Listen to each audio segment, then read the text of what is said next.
This episode of Shadiversity is brought to you by my stupendous, awesome, legendary supporters on Patreon. If you'd like to support Shadiversity on Patreon, visit patreon.com/Shadiversity.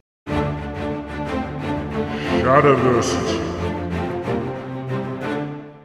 Greetings, I'm Shad, and if you didn't know, many of the castles that were built during the medieval period were actually made out of wood. This often surprises people who don't know much about castles, and I've dedicated a whole video onto this subject explaining how this could have come about. I also get to speculate in that video how effective they would have been and the economic kind of social reasons as to why you would need to build a wooden castle instead of a stone one. So all that information is in that video, and suffice to say for now, one of the biggest reasons why many people don't know this fact is that wooden castles don't really survive. The stone ones had, and of course if you were more wealthy you would build a stone castle over a wooden one, because stone of course is a much stronger building material. One of the interesting mysteries about wooden castles, because none have survived, is what did they look like and how were they built? And I'm not talking about the early Motte and Bailey castles, because we actually have a little bit more information on those ones. I'm talking about the wooden castles that were built during the same time in which stone castles were also very prominent. What did those castles look like and how were they built? Well, that is the very subject of this video.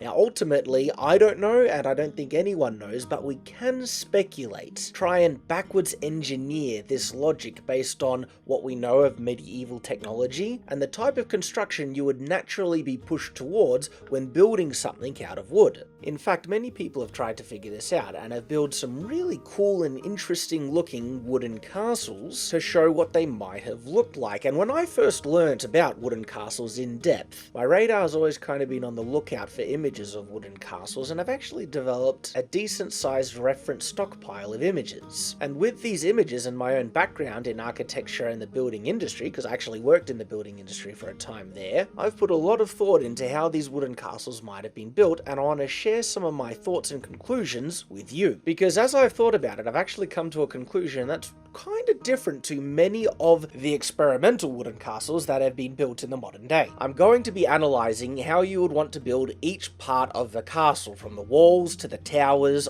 ending with the keep. Finishing off this video by combining everything together and showing you what a truly grand and glorious wooden castle could have looked like according to my own opinion and study in the medieval period. So to begin with, it's going to be a balance of the amount of work you need to put in to make this wooden castle, balanced against how strong and effective the building will be in its finished product. And so no matter what, you need to get the wood, which is chopping it down, getting off the branches and stuff, and now you have a workable log. If you can do something with this log and achieve the same effect as you would have achieved if you squared it up and made a beam out of it, there's no point in making a beam out of it. You can just use it as a log, saves your time, yet in regards to how strong it will be in the building, that hasn't changed. The only real difference that happens if you were to square up this log is in appearance. Now, appearance is important, but I've actually come across a way in which the medieval people would have been able to make their wooden castles look amazing without needing to square up their logs for a very significant reason. And I'll explain what this reason is a bit later on in the video, because without it, yes, squared up dressed logs look much better than just raw round ones. But if you are just after the pure utility and function of a castle, I actually feel most of the timber components of a castle would have been made out of round logs, not necessarily square beams. When you need a square beam, of course, it would have been squared up and used like that, but a lot of the type of timber we see being used in these modern wooden castle constructions is it's all with squared up timber. I'm not saying that's impossible, I just feel it would have been a lot of work for not really as much of a benefit, and I'll explain this a little bit more further on in the video. But to start off with, let's explore how round logs can be used in building castle walls. There are two main methodologies that you can employ in this regard, and that is laying the logs horizontally, flat, or putting them in vertically. For a wall, putting logs in horizontally is kind of a problem, because how do you get them to stay on top of one another securely? The only way that I could see you could really get away with this is if you were to put the logs in between two braces of some kind. The most effective type would be vertical logs on either side, and these horizontal logs just kind of sandwiched in between and then held in place. The problem with this style of construction is that it wouldn't be as secure compared to if you just stood up the logs vertically.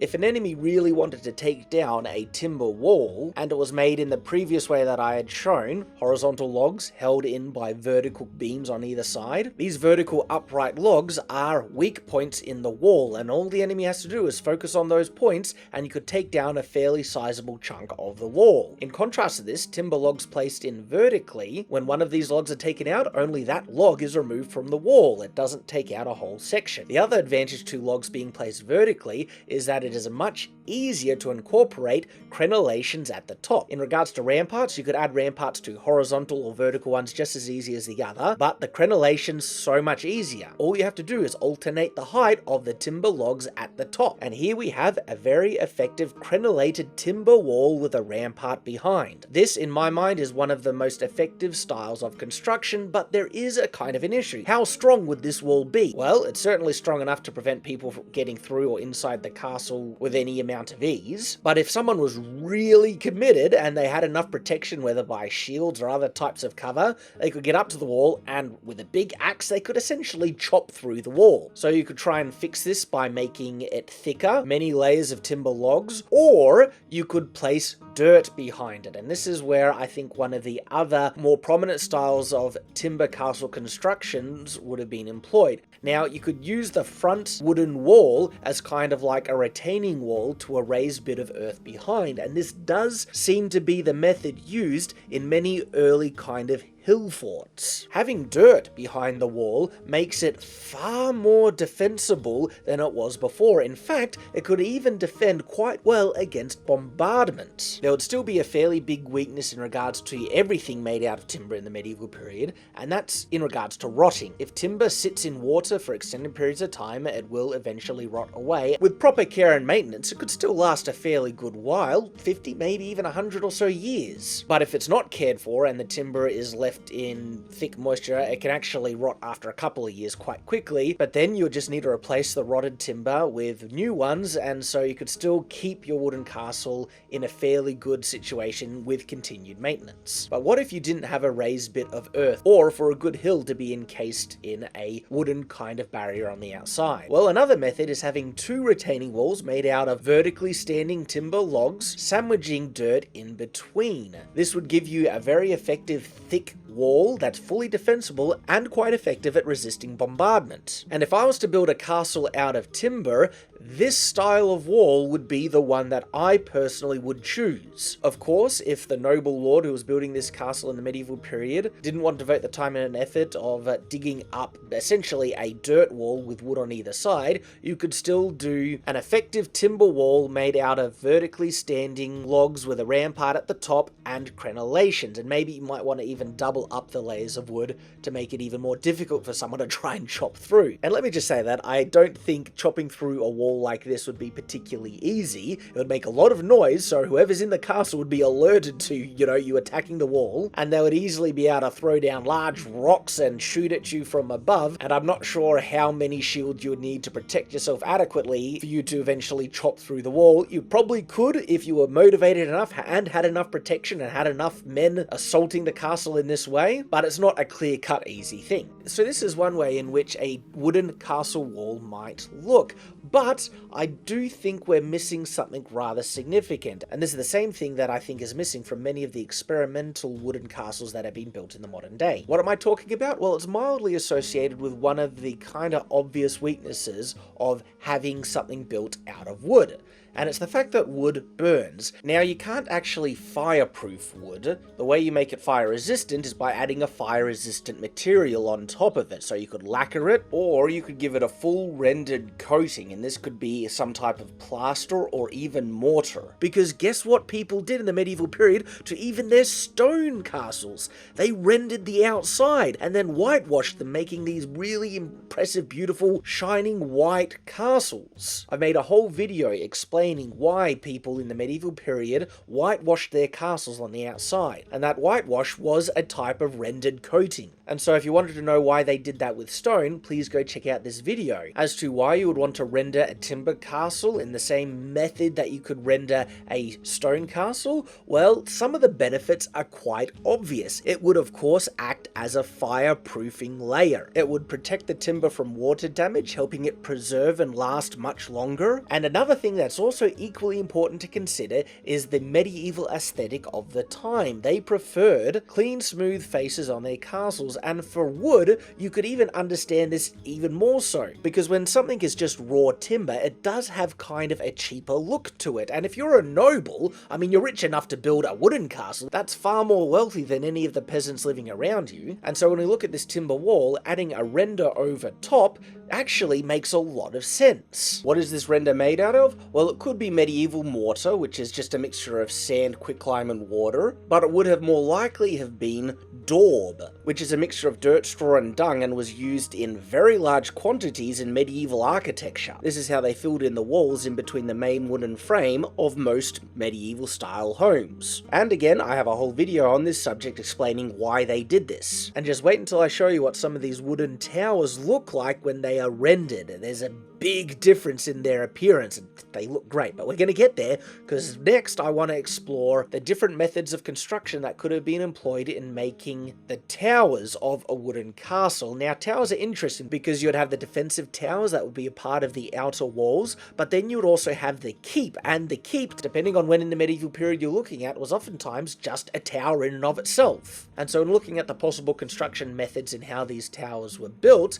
it's going to be mostly the same between the outer defensive towers and the primary keep, the only real difference being in size or footprint of the main keep or great tower. And so in looking at this, once again, the cheapest type of timber that we could get our hands on would be just round logs. And the other consideration, once again, horizontally or vertically, and this is where we run into a different kind of situation. Trying to make a tall tower out of vertically standing logs is actually more difficult than if they were laid horizontally. There are far more limitations. One, you're limited in height by the height of the tree that the log came from. And as soon as you reach the full height of those logs, you're going to need to do some kind of connecting and bracing method to then add more logs on top of it. Or you could just lay them horizontally in kind of a log cabin form, and these are very complementary for a square shape because trees grow in straight lines generally, and then you can actually build them much higher than if they were placed vertically. Now, there is of course a way to make a tower out of vertically standing logs, and of course one of the advantages of this is that you can alternate the height of the top of those logs to give us crenellations. But still, it would need to be made in sections due to the limitation of the height of the logs. And then they most definitely have to be braced, because as soon as you get to the second section, there is nothing anchoring those logs in place like they were on the ground level, because you can just sink them into the ground and then they have a very stable foundation. But this second section, not so much. So what's holding them in place? You have to have bracing, and you'll need to make it section by section until you get to the top. And this is one way in which you could build a wooden tower with vertically standing logs. I personally think this style of construction would result in a tower that would be far weaker than if you were to lay the logs horizontally. The logs would be held in place in a fairly secure manner by an interlocking overlaying method that we see in log cabins. There would be a weakness in horizontal movement the taller that this building gets, but the way that you fix that is by adding vertical logs, which will act as a type of bracing to the horizontal movement of the logs that are laying horizontally. And another advantage of this horizontal method is that it is very, very easy to add in intermediate floors. You just stick the timber bearers in between one of the horizontal layers. That's simple. Of course, once we get to the top, adding in crenellations is going to be a little bit weird and tricky. The easiest method that I could come up with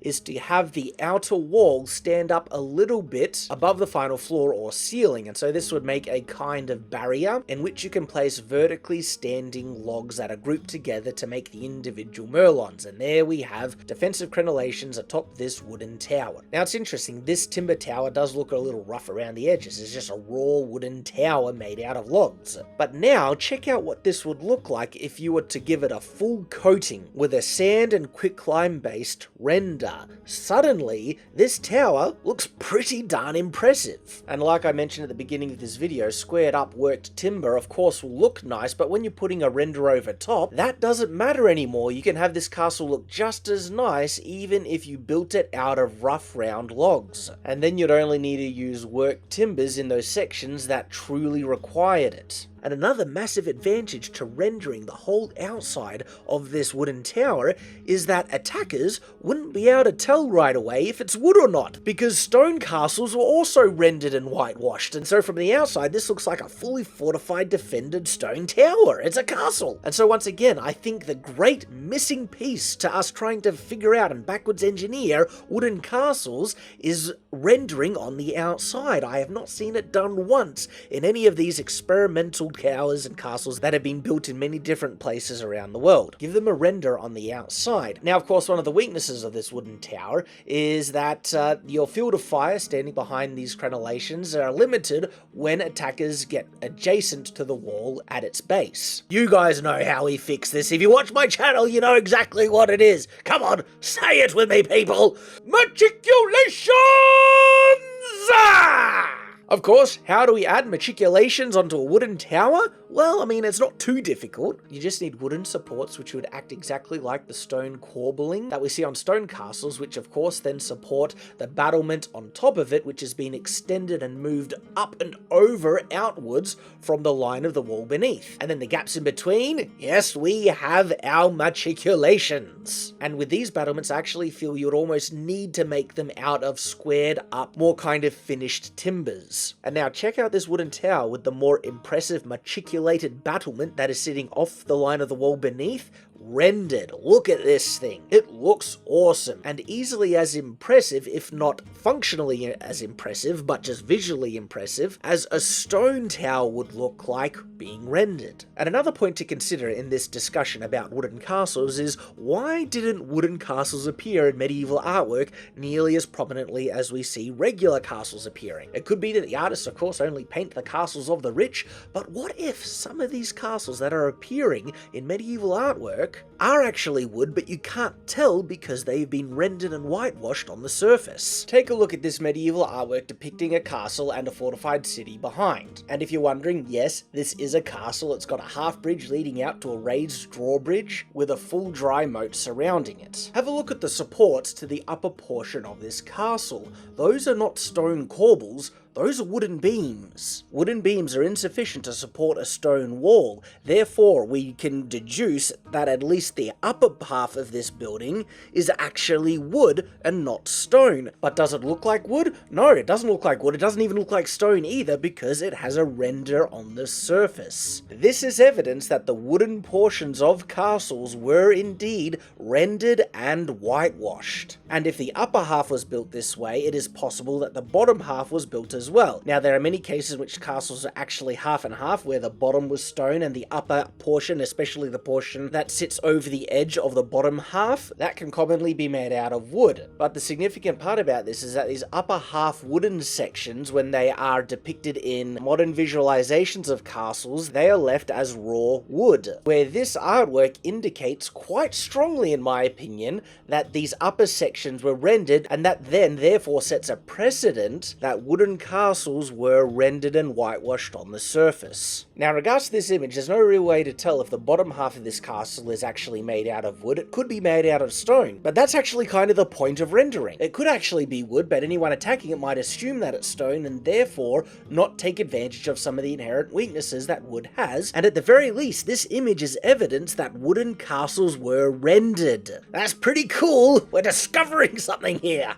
And so now let's look at the construction of a keep. Now the keep, it's not going to be too much different from the construction of a tower, just a little bit bigger, and of course the top, because for a keep you're going to want a roof on it, not necessarily a crenellated battlement. Maybe you want both, but the way to get the best of both worlds is to actually have defenses and a roof combined together. And so the main supporting walls of this keep, in my opinion, would be made out of horizontally laid timbers, and then extending the upper floor is a simple matter of having the top 4 logs just be much longer than the ones underneath, and then you just add more in line from one another, and we have our extended kind of upper floor. To make this upper floor sit as stable as possible on these extended kind of bearers, I do think you would want to make it out of squared timbers in this regard. The internal vertically standing logs are acting as kind of bracing for the wooden wall around it, can easily sit above that wall, and they would stand there as the main supports for the roof, which gives us a very iconic and historical medieval style roof. On a regular building, the main supports of the roof are the external walls, but you do not want the weight of a roof sitting on these walls that have been extended, because what's holding them up? Well, it's the timber bracing underneath. That's not nearly as stable as something that is properly anchored into the ground itself. And so instead, the roof is sitting on these main supports. And then the windows surrounding this upper floor also function as kind of the intermediate battlements or merlons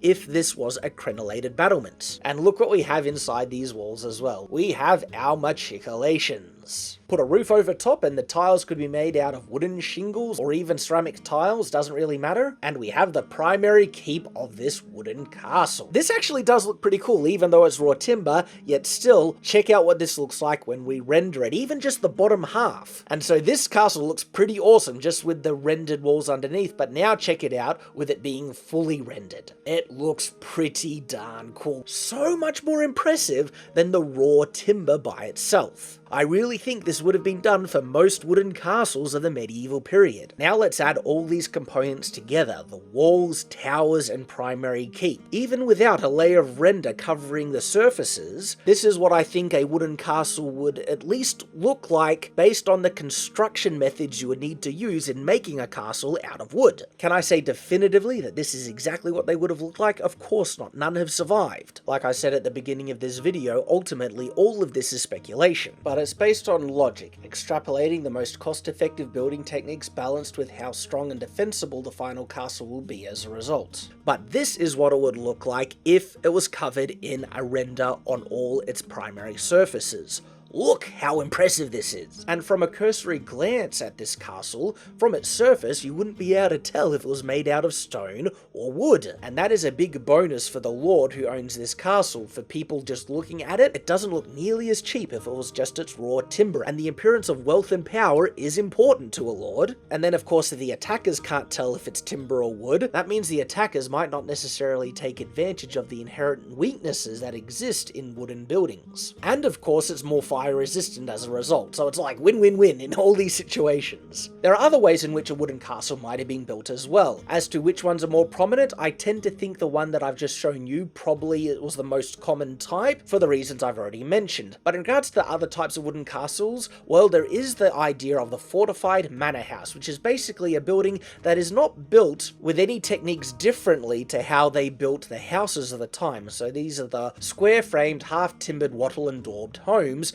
but built in a more defensible kind of way. Smaller windows, indeed arrow slits, and battlements at the top. And so this is a fortified manor house that I've designed, thrown together, just to give you at least one idea of how a fortified manor house might look. You've got one section which functions as a great hall and all the various uses in which great halls were put to, the main kitchens, and the primary living quarters. If you're kind of surprised as to the scarcity of rooms within this, what's supposed to be a manor house, yet it only has 3 main rooms, well, you might want to watch my video on what type of rooms you could expect to find within a historical medieval castle. I explain in detail the reasons as to why you would find so few rooms within a medieval castle, and under what conditions in which you would find more. And then from the outside, this is what this building would look like. Wattle and daubed walls in between timber frames. Certainly enough to keep people out, it wouldn't really stand against heavy bombardment in any way. A full timber castle would be more effective in that regard, but for the lesser lord who just needs a secure residence to protect against banditry and the like, a fortified home like this is perfectly adequate, and this is just one representation in how they might have looked. Yet still, it does have exposed timbers, and so this is what it would look like being fully rendered. And look at this! This looks like a more traditional style castle now, doesn't it? But there we go. This is what the medieval wooden castles